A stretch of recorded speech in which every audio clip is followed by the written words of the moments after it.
Welcome to Coffee and Geography, where my guests and I geek out about the world and everything on it, discovering that we are all geographers in some way, shape or form. I'm your host, Kit, and my pronouns are they, them or she, her. So settle down with a brew, hit that subscribe or follow button, and enjoy the listen. Hi everybody, welcome back to Coffee and Geography, back after a short break. Last week, Espresso and Geography with Alistair Hamill talking about the current forecast for El Nino. Hope you found that interesting. Back to our regular programming, and fantastic person I have with me to get back to a full-sized coffee, Jen Monk. Hi Jen. Hi. So what we're doing this evening, it's now 10 to 9 at night. We've just been waffling for almost half an hour. Oh, it's lovely to be here chatting. I've got a juice though. I'm sorry I'm letting this side down. Oh, no. I feel like 10 to 9 is a bit late for a coffee, isn't it? Yes, this is very, very true. Fairness, we are starting a bit late. I don't have anything with me, but I am continuing with my my hot water and a little bit of kind of fruit and stuff inside it, thanks to Hermione Mao's suggestion with her Chinese brews and stuff. So I'm keeping going with that. So introducing Jen. Jen is a head of geography at Inner City Manchester School and mum of two gorgeous little boys. She enjoys her walks with her dog Poppy and taking the boys out to see lots of geography. Yep. So just like me, Jen's another geography mum. Jen is also an ITT mentor, which is initial teacher training mentor, which she absolutely adores. And she's also an examiner for GCSE, which for the non-British folk listening to this podcast is basically the equivalent of our high school diplomas. Now, Jen says here, these are her words, not mine. I'm also a bit blonde, can't sit still, and 100% solar powered. They're your words, not mine, Jen. Yeah, it's just a shame we don't get a lot of sun in Manchester, because that may explain why I'm very unproductive in the winter. A little bit blonde, quite a lot blonde. I'm very forgetful, but have quite a lot of energy at the same time. So I've got like 7,000 tabs open in my brain. I always confuse myself. Sometimes I do the same things twice. I made a homework sheet for year 7 this week, like exactly the same sheet twice without realising the other day, just because I'd forgotten that I'd already done it. Yeah. But it was weird that it was exactly the same, and my brain hadn't realised that it was the same. So anyway, a little bit blonde, that's what I'm going with. I'm going to let folks into a bit of a secret here, because I can certainly identify with Jen, being, I'm a scatterbrain myself. But I don't know if my listeners actually know this fact about me, but I'm actually not a natural redhead. I'm actually blonde haired as well. So I don't know if anyone's now throwing their equivalent of their juice at the radio, and it's like, Kit, it's like we thought you were one of us, one of the redheads.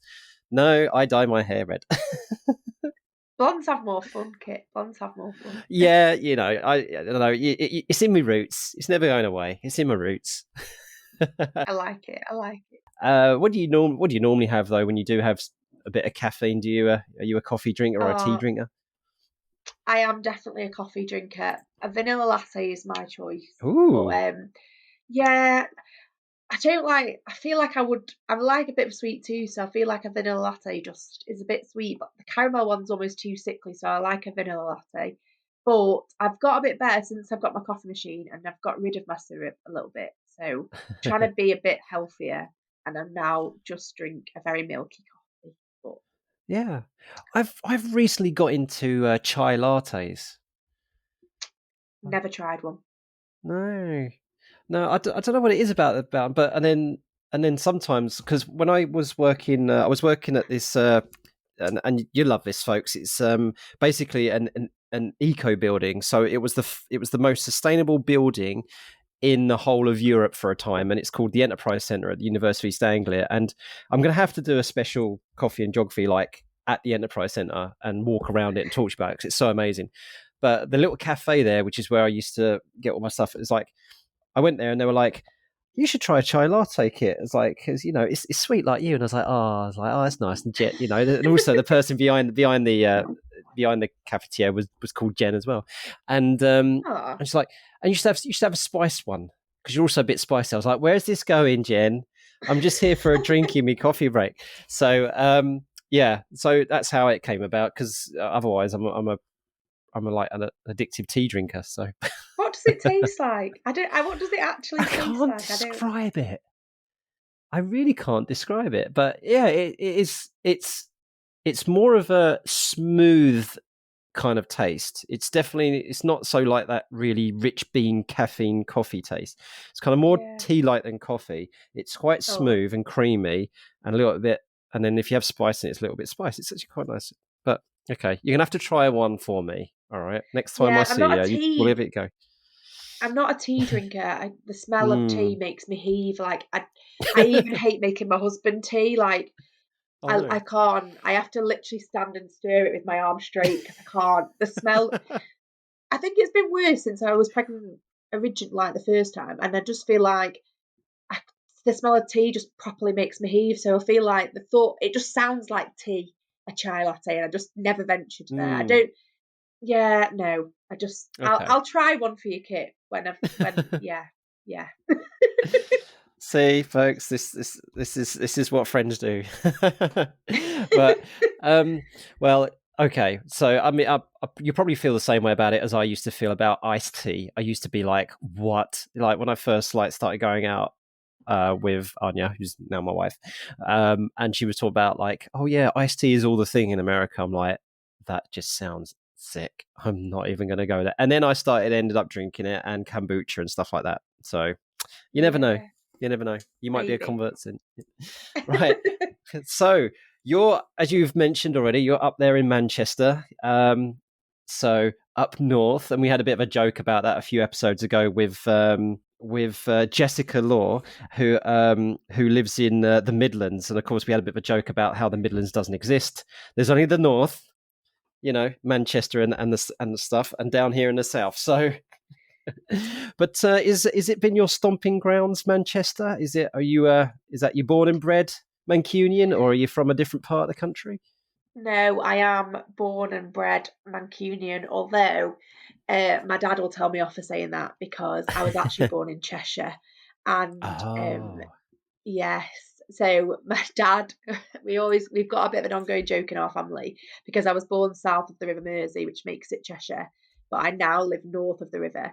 And we've got this ongoing joke in our family where my husband is from where I live now, so he was born north of the river, and he is a proper Manc. Um, and whenever my mum and dad come to our house, we've got this joke where they have to drink out of a can. They can't have a glass because north of the river you don't have a glass. You just drink out the can. It's only south of the river where people decant the can into a glass. And it's actually become like an ongoing joke now to the point where, yeah, you're just not allowed a glass. We do have glasses, and everybody else can drink out of a glass.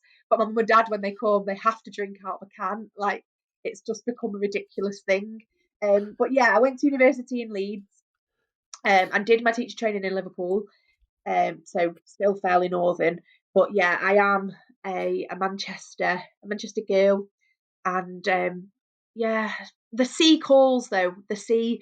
At some point, I would love to live by the sea. My Oh. sister lives down on the south coast, and it's one of my favourite places to go. She's in Portsmouth now. I've not been to Portsmouth before, but she was Devon way before, and like Dorset. I just love the weather's better, isn't it? There's Oh. more sun. The beaches are nicer. So maybe eventually, me and my husband always talk about moving down to Norfolk when we're old, because we love Oh. Norfolk. It's like one of our favourite places to Yeah. go on holiday. So we will Yeah. see. But for now, we are up in the north. Yeah. And remember, you need to promise me that the next time you are over here in the East Anglia in Norfolk, you have to let us know, because then we'll have to go out and do something. We'll have to go out the North Norfolk coast or something and hang out for a bit. That sounds brilliant. We will But definitely let you know. but I'm really I want to go back to about what you said about this interesting, because as geographers we talk about the north south divide, the north, there's north south divides everywhere. We know it's very arbitrary. We know it's based on quite a lot of you know fallible statistics and stuff like that. You've got the north of Italy and the Mezzogiorno in the south. You've got the north-south divide in the UK. You've got east-west split in the United States, all that kind of stuff, and north-west, all that kind of stuff.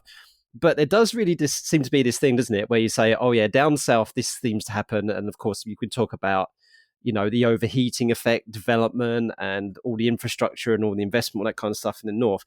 But for you to go real local and say, oh yeah, north of the River Mersey it's like this, and south of the River Yeah, Mersey it's like this. What is it with Southerners? It doesn't matter where you put the line. Southerners always seem to be a bit, oh, watch. Like, apparently exactly we that. always say mahogany, mahogany, mahogany down here, apparently. Yeah, I don't know. I don't know what it is, but it is actually a thing. I think so. I mean, I literally was born about 4 miles away from where I live now. Definitely not very far away at all. And in fact, the hospital I was born in, weirdly, is actually about 5 minutes away from where I live now. But Oh, that, which is a bit weird actually thinking about it now. But yeah, I think it just seems very strange because in the same borough, so the school I went to is in the same borough as where I live now, where I work. But weirdly, when you write your address, it would be Cheshire, not Manchester. huh. Whereas where I live now, I mean, technically, I think we should write Lancashire where I live now, but people always write Manchester. Yeah, yeah. I mean, why would you write there? When everybody says, "Oh, where's Yeah, Manchester?" I actually never really say, "Oh, it's Lancashire." It's like it yeah, never even when you write, yeah, even when you write the address on. You know what?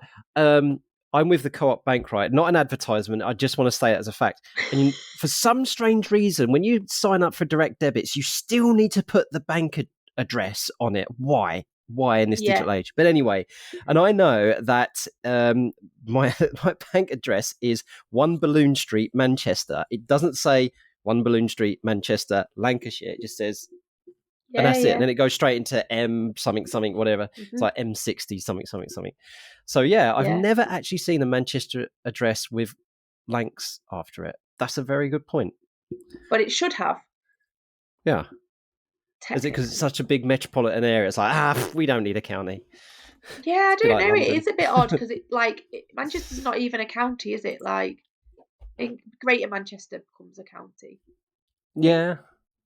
I feel like I'm looking Yeah. like a bad geographer here. Maybe I have to cut this bit. Well, well, no, I don't think. I think this is great because I think this is why we need geographers, Jen, isn't it? It's because it is actually, it's we have a lot to untangle, folks. Geography is very complex. There's a lot of nuance. There's a lot of, and then when you throw history, which is just old geography, yeah, past geography, and then that Yeah, all complicates the matter as well. So I wouldn't apologize for always learning because what we said before we started pressing record, we're always learning. So if you wouldn't mind, actually, Jen, like whatever you do want to say on record would be absolutely fantastic. About you, we had this really lovely chat about how you were feeling.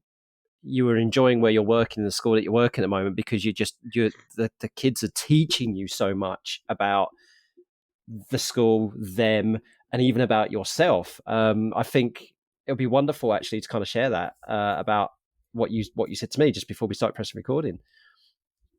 yeah. So I recently moved schools. I teach a bit more, I suppose, inner Manchester than I did previously, and the school I work at now is much more diverse, I suppose, than the schools I've been in before, and I think it's really taught me a lot about how privileged my life has been, but also how lucky I suppose I am to have kind of always seen myself in the curriculum that we teach, and Mm. how it's really important to ensure that my students feel the same. I think I mean, I've been on I think like all geography teachers actually have been on a bit of a journey with kind of trying to decolonise our curriculum for a few years now. And I don't think I ever importance is the wrong word. I feel like it has always felt important to do that, but I've never really thought about how the people receiving our curriculum, the children that we teach, how they might feel. And I think working where I do now has really made me want to make sure that the people I teach, the children that I teach, feel represented in our curriculum and see people like them. We've done quite a lot of work on windows and mirrors in our school, and the idea that a mirror is you seeing yourself in the curriculum or people like you, and obviously the idea of windows that you can look out of and see other people. And Mm. I think I was probably, as a a white British person, always quite lucky that in the curriculum I did see a lot of people like me. And I want to ensure, and I suppose that's where your role models come from as well, isn't it? And they're the people and the jobs that you see are the people that are shown in the curriculum. And I think I felt really strongly, and I've just learned so much. I've learned a lot about different religions since starting in the school that I'm in now. Learned a huge amount about them about Islam recently, particularly with Ramadan and Eid. Loads of things that I had absolutely no clue about. I don't remember doing a lot of RE at school, and if I did, I definitely didn't learn about a lot of the things. And Same. it's really made me feel, I don't know, I just understand a lot more things that I'd kind of seen before, but not really understood, or not really understood why. Like I didn't understand why people like did the fast and all of those things. And I think the one thing that I've learned most recently is how lovely it must feel to be such a strong part of that community. Like all of our students that have been fasting and have celebrated Eid and obviously throughout Ramadan, I just feel like they're a big community, and I don't think I've ever had that. I don't feel particularly strongly to my religion, or Mm. even to a group of people in the community or area that I live in. I've never really felt that strong connection. Whereas all my students talk about that connection and how they are connected to other people and the people in their area, and a lot of the whole um there's a lot of like helping others and things involved within um I suppose the Muslim faith that I just wasn't aware of. Mm. I And don't know. it's, I think, what's really what I really love about this, how listening to the way that you were talking and how you were talking is how schools and teachers as part as an extension of the schools, you know, are such an important part of the community and can really do, you know, help community cohesion take place. So I'm thinking, you know, when we've got this whole, you know, overwhelmingly teachers in this country feel that they're being underappreciated and mistreated, you know, along with NHS workers, along with firefighters, along with, you know, postal workers, etc. And the thing that teachers seem to struggle to get to people who just don't get it, like, oh, you all get these holidays, all this kind of nonsense, all this stuff, is that when teachers say we're going to take strike, we don't want to go on strike, we're doing this because we do care for the kids. I think just listening to you, if somebody just stopped and just listened to you for the last 5 minutes and said, well, how can you not feel Mrs. Monk doesn't care for her kids and her community by what, you know, by after listening to the way you've just been speaking, you know, because you get so much out, like we as teachers get, and this is the one thing I keep saying it on this podcast all the time, what I miss about being a chalk-faced teacher, you know, not being in the classroom 5 days a week anymore, is I do miss that, being that embedded in the community and feeling like I'm there to champion the kids. But you've really come across really strongly about that, and how you love learning from the kids, and your life is so much more enriched by doing the job that you do with the young people that you do it with. Yeah, I think as well, like my little boy is 4, and they've been learning about like Ramadan and Eid at 4. Like I definitely didn't learn about that at Yeah. school. And I think it's wonderful that those things are happening. Um, but yeah, I've just learned so much in the past.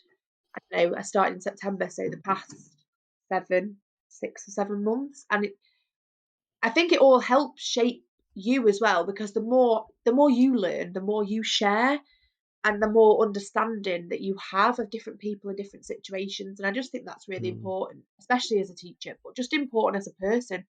I think it's easy to sit and say, oh, I have a privileged life and I don't need to know that because I don't need it, it doesn't affect me. But Yeah. actually, what's far better is to say, oh, I'm interested in that because that it might not affect me, but I want to know more about that. And I just think that's a really important, and I suppose it links to geographers as well. Like we're inquisitive, aren't we? We want to know more about the world we live in. And I think that when I was filling in the questionnaire about like what makes me a geographer. I'm just so interested in everything, and listening Yeah. to my students talk about all of these things, the conversations we've had since then, because I now understand more about them and I understand more about what they do outside of school. I just think have cemented that relationship, and I think changed my classroom as well. Like my relationship with my year 11 students, particularly, is so different now than it was in September because I've got to know them. And obviously, Yeah. religion's part of it, but also like the things they like to do and the things they like to do at the weekends or spend time with the people that they spend time with. I think they all help. So the more things we know about the students we teach, I think the better, and the more we can learn from them as well. I've not been to some of the places I teach about, but some of my students have, or they've got family there. Yeah. I just Yeah. think that's so important to let them take over. Like I've let some of my students go and stand up in front of me, and I've sat down and listened to them because some of the stories they tell us are things I've never heard of or could even imagine or have done. And let us all learn from them because they are the future. They are the people that are going to be standing in our places in 10, 15 years time. And I just think it's really important that we give them that voice. Yeah. Yeah. And this is, and like, if there's any cynic listening, probably not. If given the title of the podcast and the kind of people listening to it, but there's anybody who's a cynic listening to this, it's like, this is just, is this? Yeah, this is the problem with the modern education system. It's anarchy. You're letting the kids run. It's like you're still not getting it. Okay, it's like they're coming into a structured place. So for some of these kids, this may be the most structured, depending on circumstance, it could be even the safest place for them to be themselves, and it's not about drilling certain things into a kid's head, and churning out robots. That's the one thing that the vast majority, almost all teachers and ex-colleagues I know, are not in the job to do that. We're not to churn out robots and and kids out and get through their exams, even though that's what the system forces us to do sometimes. It is to make them the best human beings they possibly can and contribute to their communities in the best way they possibly can. And as Jen says, you do that by listening to them and helping them to tell their stories, and then sharing those stories with everybody else, and then putting them into context, seeing where the intersectionality is, and and sharing the common ground and learning from the differences. That is our jobs as teachers. And I tell you what, I love geography. I will talk about it until I'm in my grave, right? But that I always, you're right, Jen. Sitting there and listening to the kids and getting them to listen to their stories, and then going, "Oh, I can make some geography out of this," is so empowering for both you as the teacher and that child who shared that story with you. And then you're going on a journey together, and there's nothing better, I don't think, as an educator.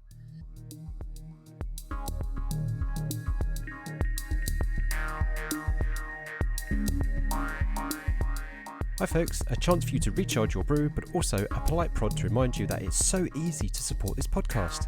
Simply liking, sharing, rating and reviewing means that it will get on more people's radar. Also, there are a few links down in the description which may be of mutual benefit. Please do check them out.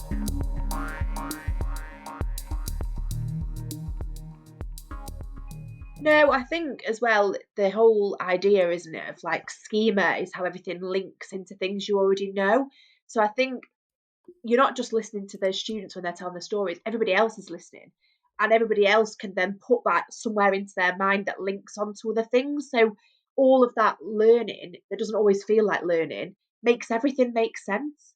I just think it's been a wonderful moment. I've really, really enjoyed giving the students that opportunity to speak and to share their stories, especially, like I say, because some of them are sharing things that I can't imagine, that I haven't done, that I've never experienced. And Yeah. it's it's just been really interesting, and I feel like I've learned so much. So you say here that you love being outdoors and you try to take the kids to see as real geography as you possibly can. So for so I have a blind spot. Like, I mostly taught in rural schools or semi-rural schools, and it was very easy to go out and do field work and things like that. So and of course I am aware of the kind of the challenges that if you have it in an inner city school. But so what would you therefore do? You're in an inner city Manchester. what would be the thing that you do with your kids and your, say, your GCSE students, your year 10, 11 students, to get them to experience that real geography firsthand? Would you try and take them into a location which is completely out of their comfort zone, or would you try and discover more about their location and the inner city of Manchester? What would be your way of getting them to experience, as you've put here, that real geography firsthand? We do a bit of both, really. I think we do try and take them out and see things that they wouldn't see. We went up to Ingleton Waterfalls with Year 8 the other week, and they absolutely loved it. So we've never seen waterfalls before, and I think that's so important because everything then joins up, doesn't it? But yeah, we do try and get students out quite a lot. I mean, coaches are incredibly expensive, and obviously cost is a bit of a barrier at the minute. But we do, where possible, try and get our students out seeing real geography as much as possible. We've got some kind of on-site field work as well, microclimate investigation, that type of thing, but straight away in year 7. So they've really enjoyed that, actually, kind of getting outside of the classroom. In fact, we were teaching weather the other day. I just took them outside and we stood in the rain for a little bit, and we looked at where do we think it would be sheltered from the rain, and where do we think it would be most rainy or windy. Where would it be most sunny? Why would it be sunnier there? And we actually walked around the school and just guessed these things. And I think my whole lesson changed then, because the students just could understand being out there rather than me just showing pictures of them of the same things. They actually walked around the school, and I just think it did make sense. But we also do go into our local area, and I think that's been also really interesting because, I mean, we went fairly local for our year 10 field work, and the students walk past this area all the time. And yeah, when you put it into a geography perspective, they see it through a whole different lens, don't they? Like, oh yeah, I've never noticed that before. And then some of them are like, Miss, I walk past this every single day. How have I never seen that before? And it's just because they don't, I suppose they're not fully geographers yet, are they? They don't think how I walk past any environment and I'm like, oh, that's interesting. And I feel like, I suppose they lose that curiosity, don't they? Like, my little boy, he does that. He walks through and he asks so many questions about, why is that lamppost there? Or, why is the bin here? Why is the bin not there? And those are the questions, aren't they? Like, why is there a bin next to a bench? Like, well, and you ask Harry and he'll say, oh, because people will sit on the bench and eat their dinner and then they'll put their rubbish in the bin. Brilliant, yeah. Like, why does a 3-year-old or 4-year-old get that? And then we seem to lose it some way between, because then we have the same conversations with 15-year-olds. But I think there is a real benefit to taking students outside of the classroom and, dare I say, getting a little bit muddy. Yes. I'm not a fan of mud. We'll come back to that one, I'm sure. Yeah, we will come back to that one later, Jen. But yeah, I think I think our subject is a really good one to say we shouldn't be sat in the same 4 walls teaching it every single day. And I think we've almost got a good excuse to get students out more than anybody else, I suppose. Maybe on par with science, I suppose. But ultimately, I think we should be taking students to experience all these things. And I'm quite determined, despite the barriers with cost and that type of thing, that to give our students those experiences that otherwise they might not have. Yeah. One of the most effective things I did was so we were doing weathering and erosion with the year 10, so 14, 15-year-olds. And you're right, you could just show them pictures on the, and I was like, no, I got an idea. I said, right, get up, it was pretty cold, so I said, get up, get your coats on. And then we just went out to the front of the school, the driveway where the cars all come in, etc., like that. I was okay. I was like, right, you've got 60 seconds to go and stand next to some evidence of weathering, and that's it. And I just set them off, and then I said, you got to stay within where you can see me and I can see you. And then they were like, so they were all looking around on the pavement, on the concrete, on the driveway, and then they were looking at where the grass verge met the walkway and stuff like that. And they probably got much more out of that 60 seconds and then us going around. And then what I did, then I used to say, right, we'll come together, and then we're going to take a tour of the driveway of the school. And then, so we looked at the potholes, and it was drizzling a little bit. So there was water collecting the potholes. So then that was the opportunity to explain on why that pothole keeps getting bigger all the time and why we keep need to repairing it. And then we were looking at the where the kids cut across they shouldn't do this, the grass island. And like, of course, where there's a bit of there's a track forming because of the trampling that's taking place. So a bit of biological weathering through it under the kids' feet. And then we've got the grass trying to grow through the concrete. And it's like, I was like, and then in just getting them out of the classroom just for that, we were out for only about 15, 20 minutes. Then we went back and we wrote it up, and they just did some sketches of what they saw. They probably got more, they understood and learned about more about weather and erosion. That it was happening right underneath their feet in 15 minutes. And they probably would have done in a 60-minute lesson watching a video or showing pictures on the screen. So, yeah, and then you know what happens, Jen? They will walk out of school that after that day, and they're like, oh no, it's in my head now. I can't stop seeing it. I love it. You've made them into geographers, Kit. Put their little geography glasses on. That's what I always say. Put your geography glasses on. What can we see? What questions can we ask? And they were asking questions like, why are the flowers taller on this side than they are over there?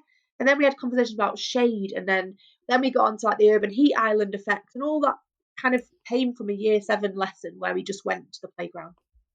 And yeah, I suppose that, yeah, I don't know. Yeah. It was just brilliant.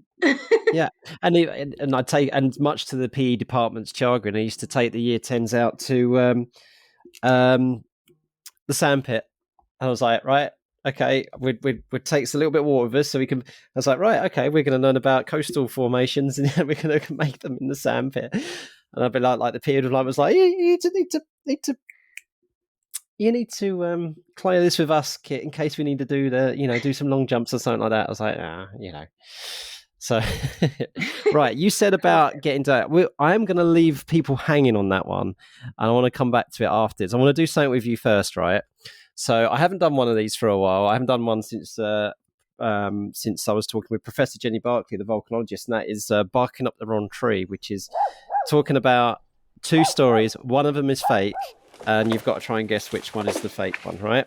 And I decided, because of what, I don't know, I just completely random, I just decided to do about blonde hair. So it's 2 stories about blonde hair, right? But, they've got some geography in them, right? So there is geography in these. So there's 2 stories, Jen. I'm going to read them both out to you, and you've got to decide which one's the fake one, right? Okay. Or which one's the real one, whatever one.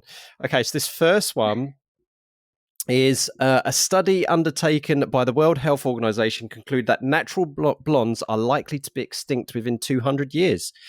Right, so let me read a little bit out this for you. It says, there it is. So, blondes, real and bottled, are disappearing on a worldwide scale as increasingly rapid rates, according to a scientific study made in France.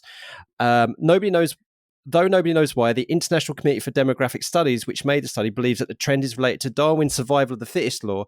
Blondes are believed to be more fragile than brunettes, who are able to better adjust to climatic and other environmental changes.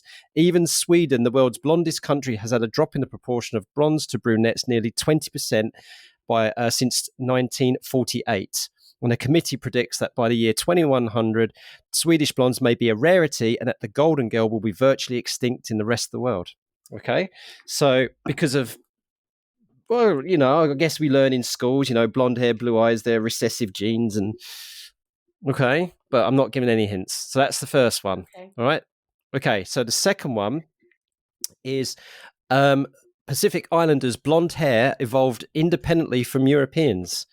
So this is about they found that 1/4 of Solomon Islanders have blonde hair as well as dark pigmentation of their skin, which is interesting. So, but it is not associated with blonde hair. Originally, it was thought to be believed that it might have been, don't know how to pronounce this word, Captain Cook's Alei or something like that, which basically means some of his DNA, like European colony DNA, got into the mix, and this produced people in the Solomon Isles with blonde hair. But that is actually not the case. It seems that the gene is unlikely to originate in Europe. The researchers are unsure of why this genetic mutation thrived in the Melanesian population. So far, there is no evidence that blonde hair would have provided an evolutionary advantage. So the research seems to suggest that the gene mutation is responsible for around 30% of all instances of blonde hair in the Melanesian population, allowing for other explanations such as gene flow, sun exposure, and other undiscovered genes. So Is it that blondes are dying out all over the world? Or is it the fact that there is a group of people in the Solomon Islands where about a quarter of them, 30% of them, have blonde hair, even though they are people with dark pigmentations of skin? So there Oh, you two. this is a So two hard very question. geographical ones. Two very geographical. How can you link blonde hair to geography? Easy. I'm gonna go with the second one being true. I can't believe there's that many blondes that are dying out. I just can't. I just can't believe it. But because what I was trying to do to throw you off, I was combining bits of elements from both stories, right? But yeah, you're right though, Jen. That one is true. So between 5 and 10% of Solomon Islanders have naturally blonde hair. Yet the population also has the darkest skin pigmentation outside of Africa. So and then yeah, the theories that was this due to colonization and and gene mixing and stuff like that, but actually that's not found to be the case. So that's really interesting. Mm. And yeah, the one about the blondes dying out was actually picked up by BBC News in September 2022. But despite the BBC picking up, it was completely false. It Oh, was well, a there you fake. go. It was a fake news story that um, the big media outlets got hold of and thought it was true. So if you did think that was the true one, Fake news. but I do want to come back to you now and spill the beans, and I'm going to read this out word for word because it's just hilarious, right? Because you talk about you hate getting muddy, which is very interesting for a geographer. But there are all kinds of geographers out there, folks. Jen says this. She says, I famously went on my A-level geography field trips. That's when you're 17, 18, right, folks? And in my very proudly owned white velour tracksuit. My mum and dad were in disbelief when I decided that's what I was wearing out. And I think they were even more in disbelief when I came home and it was still pristine. Now, you're happy to be outside all weather, but you hate getting muddy. First, Yeah. you have to describe to people what a white velour tracksuit looks like for those people who don't know. Oh, I was very proud of that white velour track. I will just go back to it was in 2004 when velour tracksuits were back in, like the Juicy Couture. It was not Juicy Couture, just to clarify that, but they were all in fashion. And I'd saved up for this. It was Henley's. I remember it was white velour with like a bright pink Henley's logo on the hoodie. And yeah, I remember being very proud of it. I'd saved up and bought it and yeah, wore it on my A-level geography field trip. It was like a geography and biology combined field trip. We went and did like soil samples. I vaguely remember trying really hard not to fall over as we walked up quite a steep hill. And yeah, I think my mum and dad were a bit in disbelief when we talk about it because they'll just go, I'll never forget when you went to your geography field trip in that white velour tracksuit and now you are a geography teacher. But yeah, So, I don't know. I yeah. don't mind being in the rain, or I mean, I'm fully solar powered. Like I'd rather be in the sun. However, I just do not like getting muddy. I don't. Yeah, I'm not okay about mud. Cold rain. It's really interesting, No. yeah. But because again, it breaks the stereotype of what geographers are. Or like we like getting our hands dirty, we like kind of like going out in our willies and stuff like that. Well, there's plenty about geography where you don't need to do that at all whatsoever. You can have top-notch geographers who are geography geeks who they spend 9 out of 10 of the time days on their computers doing GIS, geographical information systems, and they're just as much geographers as those people who like to dig core samples and soil samples. Yeah, I'm never going to be a physical geographer. I'm a human geographer all the way. But yeah, no mud for But what me. did your teacher say when you? Because I know what I would say. Well, okay, right. Look, I'll rephrase this question. If a child turned up in that white tracksuit now to your field trip, what would you say to them? Would you say, "Oh no, I remember," or would you go, "Come on, that's not a field work attire"? What would you say now? Oh no, I'm fully a teacher. I'm like, why are you wearing your new shoes on this field trip? Like, I did it the other week. Like, the cargo trousers are back in, aren't they? Like Yes, the they are. Yeah. cargo trousers, and one of our students turned up to our field trip the other day in white cargo trousers, and I was like, was this a real good idea wearing this for our field trip? And then I didn't even realise at the time, and I'm just like thinking back now what a hypocrite I was because that was me. Yeah, I've Yeah, not even reflected on how bad that is. But yeah, even when they wear new trainers, I'm like, why are you wearing new trainers? I think also children spend a lot more money on trainers these days than I definitely do. yeah. However, irrelevant. I'm always like, why are you wearing new trainers? In fact, I think the email that I sent out to parents actually said, please wear old trainers because they may get muddy. So yeah, I'm a bit of a hypocrite, aren't I? Because I was that person who went in a white velour tracksuit. Never gonna live it down. Oh, Now everyone knows my secret, Kit. No one knew this before. I know some teachers have been getting their students to listen to this podcast, but I don't know if you will do the same. Maybe, maybe I don't know. Slip it into the your form bulletin somehow. No, your secret's safe with us. We won't tell anybody. Bless. Oh, okay, Jill. We got one last thing to do before we switch off for night, and that's the tagging everybody together with "We Are All Geographers." So, giving every guest a word that they have to link to geography for 30 seconds. And it's the previous guest that gives you the word. So you'll get your turn to do this in a minute, but you've got to do the one for the last guest. So the last episode was with Hilary Haybeck Hunt, who is this wonderful, wonderful person from the United States, from Wisconsin, who, we really geeked out, and we were talking about things like Lord of the Rings. We were talking about chronic illness in academia and and conservation. It was brilliant.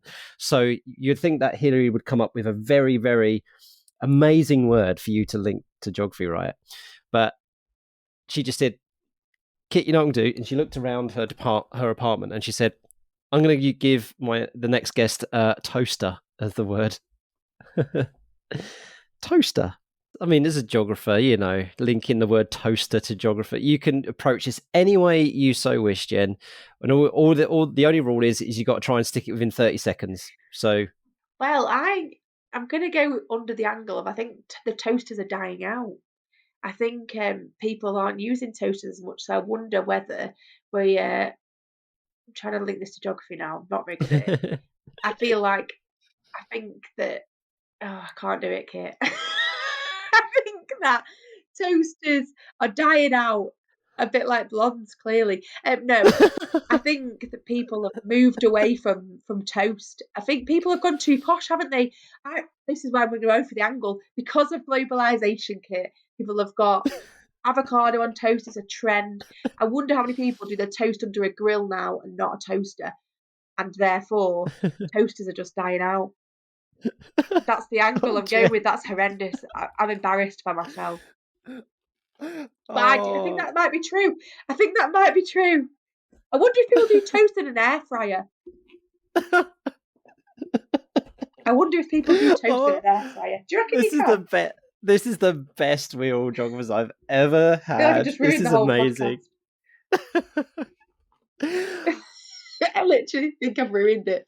I sounded quite respectable until now, until that moment of trying to make a toaster sound geographical. No, it is all about having a laugh, Jen, and you've definitely provided us with with some smiles there. Okay, so after all that excitement, now, what word would you like to give the next guest, Jen? Nothing white good related or kitchen related. I take it. No, although now I'm tempted to go with sandwich toaster, but I'm gonna not. I am gonna go. That would be funny. No, I'm gonna go. I'm just looking around my room for inspiration now. I am gonna go with tomato ketchup. Okay, tomato That's ketchup. literally what I can see in my living. Has anybody ever done that before? No. Right, there you go. I think that's quite an easy one, actually. Yeah, well, I think the last guest thought that toaster might have been, but it was so cerebral. It was hilarious. We've given everybody a very big shot of dopamine, and that's what counts. Right. Okay. So, Jen, is there? I know that we've both got lots and lots of mutual friends in the geography teacher community. So I guess we'll say hi to all of you who are listening. We do apologise for our absolute blondness, for the whole entire podcast. But is there anyone in particular you'd like to say hi to, Jen?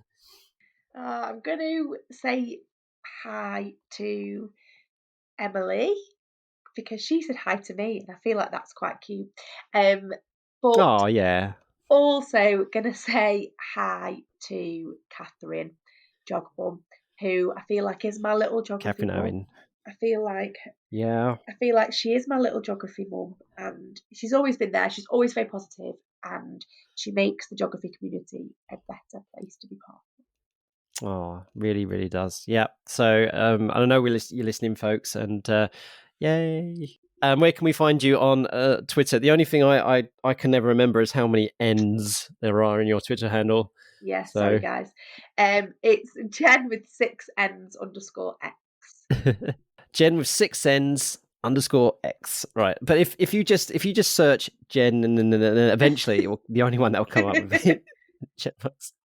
Yeah. Oh, well, this has been so much fun. My face is hurting in a really good way because I've just been laughing so much and stretching those smiling and laughing muscles.